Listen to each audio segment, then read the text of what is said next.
صباح الخير على السادة المشاهدين. شاهدوني عند السني، تعالوا كلوا في السني.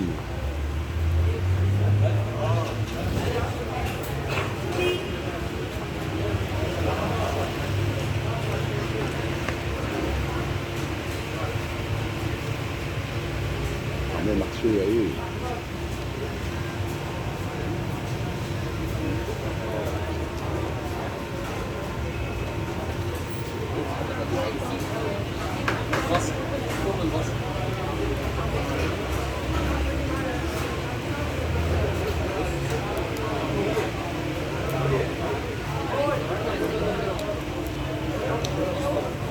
يا محمد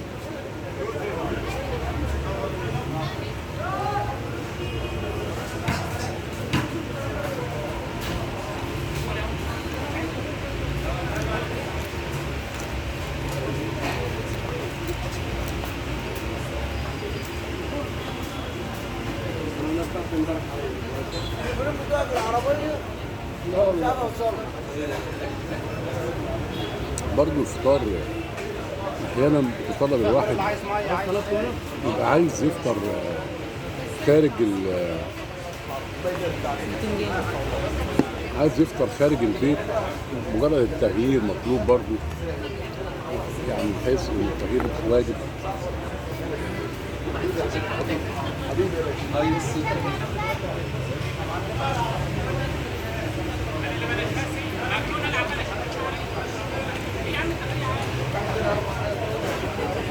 سلطة بدري جميلة قوي.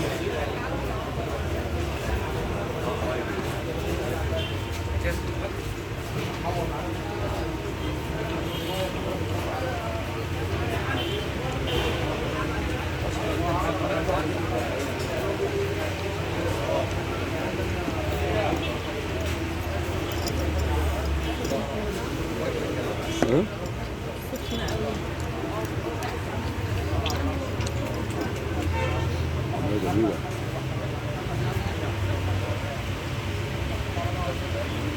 كده صار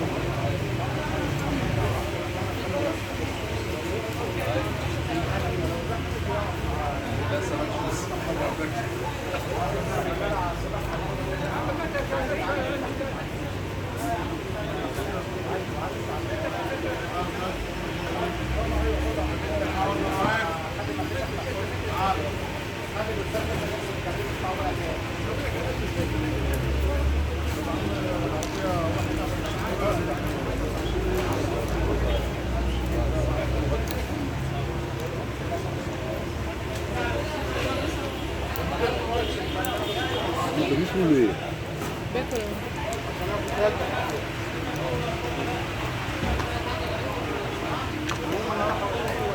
كيل السوني ده جميل قوي. والله تعبان. يلا يا عم ضياء.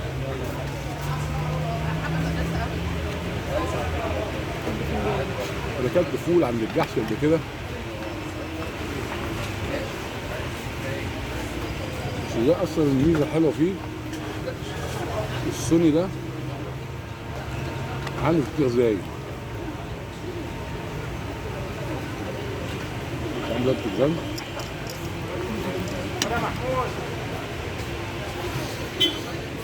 حاجه عاليه قوي. سلام بقى، بص بقى.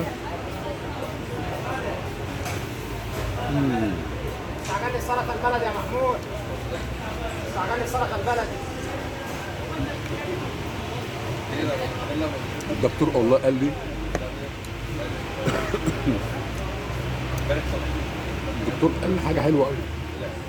قال لي يا هاشم انت بتعمل سلطه اشرب ميه السلطه بيعالج الكوليسترول. انا بعمل بالنصيحه دي فعلا.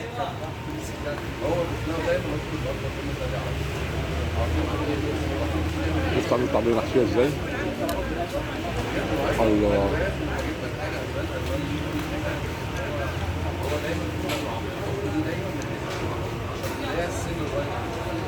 يا بابا النبي عمل كذا بيستنيني بقى عاطف بالي بره بيبص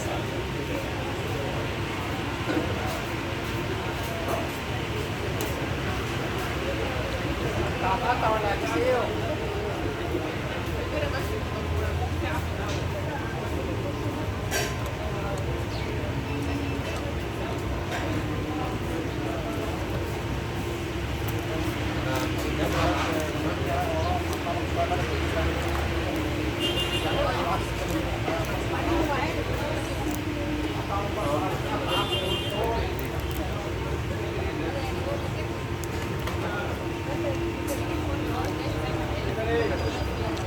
مش كل مكي مش عايز بنت. دليفري.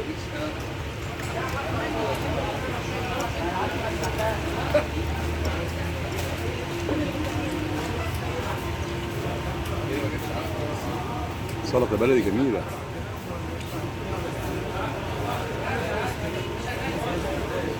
صب على كل اصدقائي انت يا فاهم اسمع فين على البلد أصحابي. طبق على طول.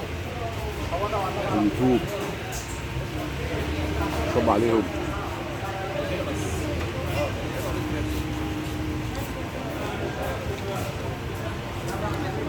صب على عمرو عبد العزيز، استاذ خليفه، وعلى اولادي محمد، وعلى رحمه، منال،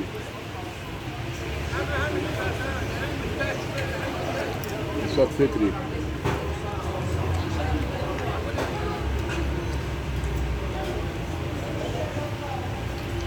على اخواتي، ولاد اخواتي، وعلى علي كامل صاحبي، وعلى نور محسن،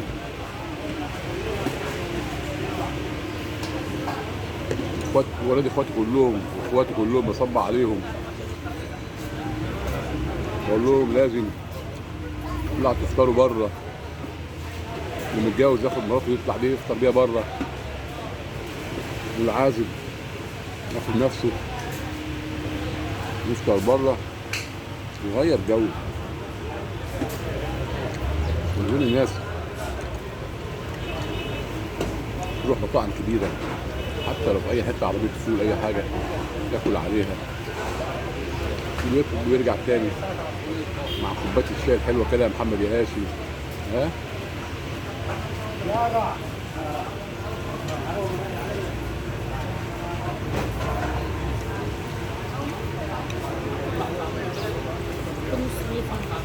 فنجان، عندنا فنجان يا جدعان.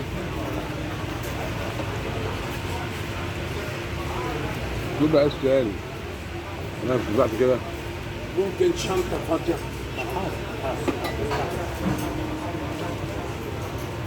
خضني. شنطة صغيرة؟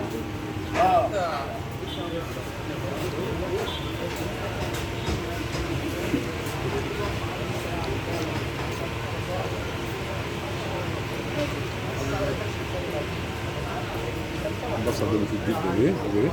عايز اشرب ايه؟ بس عشان عايز اشرب. شرم النيل، شرم البحر.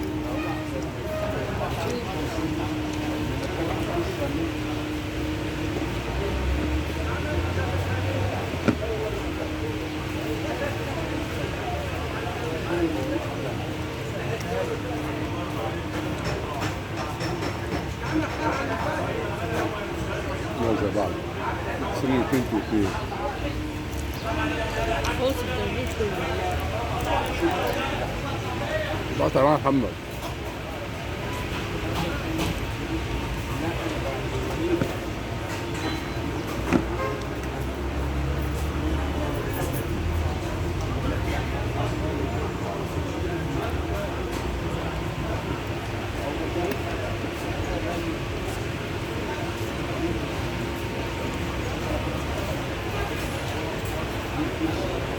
حلو البصل.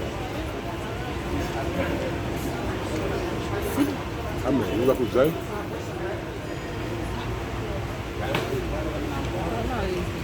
المفروض الناس تصحى من النوم الصبحيه على غير ريق، تقطع بصل تاكله كده. بصوا ده مفيد جدا جدا، مفيد جدا. بصوا اهو،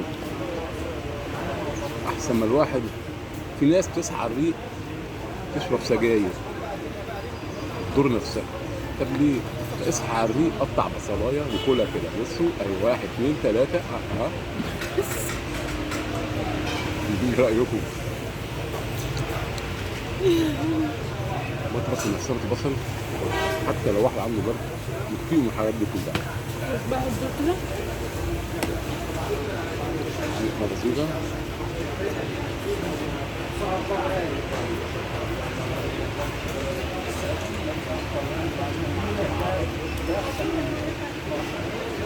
ممكن واحد يقول لي ايه، ما انا بروح باكل بصل اروح الشغل ازاي؟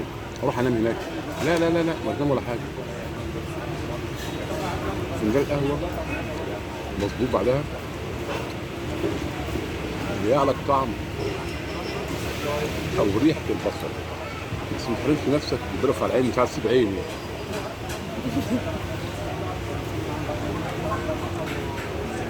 اتفضلوا.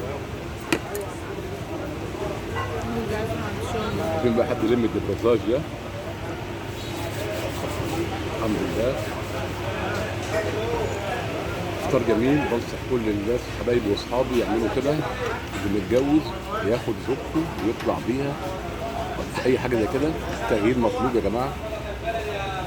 اذا كان اب ياخد بنته وياخد ابنه يروح بيهم في اي حته، لازم التغيير مطلوب، يكسر الروتين اليومي.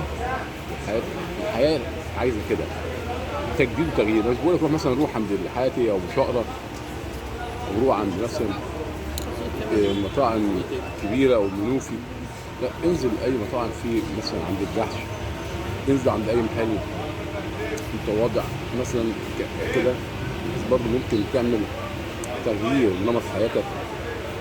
ده بيساعد الاولاد على الابداع والابتكار في الحياه الحياتيه. فعلا بتدي كده بهجه، طاقه ايجابيه للاولاد، وتجديد في حياتك وحياتهم هم كمان نفسهم. ده المطلوب يعني. اما الحياه المنزليه افطر في البيت، برضه ممكن واحد تاني يعمل حاجه حلوه قوي. ياخد مثلا اخر النهار برضه ياخد اولاده يتمشى بيهم في اي حته على الكورنيش.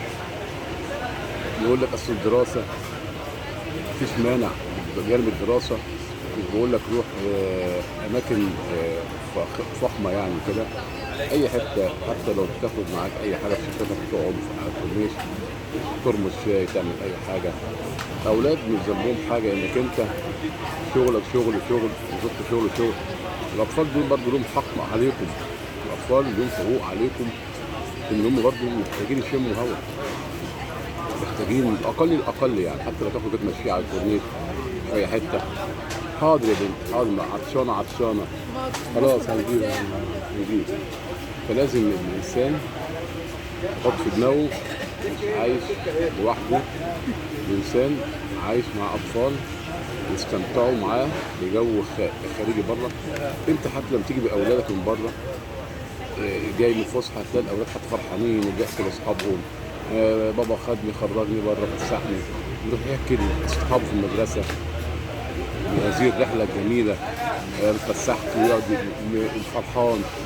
ولما كمان لما تقول له انا ان شاء الله كل اسبوعين او كل 20 يوم وكل شهر افسحك فسحه في مكان تاني، مره اوديك القناطر، مره اوديك الكورنيش، مره اوديك المتحف، مره اوديك حديقه الحيوانات، دي كلها خلي بالكم بتولد عند الاطفال تغيير في حياته. تعرفوا حتى المتاحف، تعرفوا الاماكن اللي ممكن بيبقى عارفها تاريخيه اللي كان بيدرسها، وانت اساسا كمان بتبادلوا فعاليه، بتبقى حاجه كويسه جدا جدا يعني. بس قلت اوديكم كام حاجه دول اسمها وجبه الفطار الصباحيه. خرجت كده قلت اعمل تور انا وبنتي رحمه، شجعتني انت بابا تيجي نفطر بره، قلت لها ماشي انا بحب التجديد والتغيير في الحاجات دي. بس نصبح على كل اخواتي كلهم وعلى اولاد اخواتكم اكتر مره، واقول لهم الحلقه الثانيه اللقاء ان شاء الله. اؤمر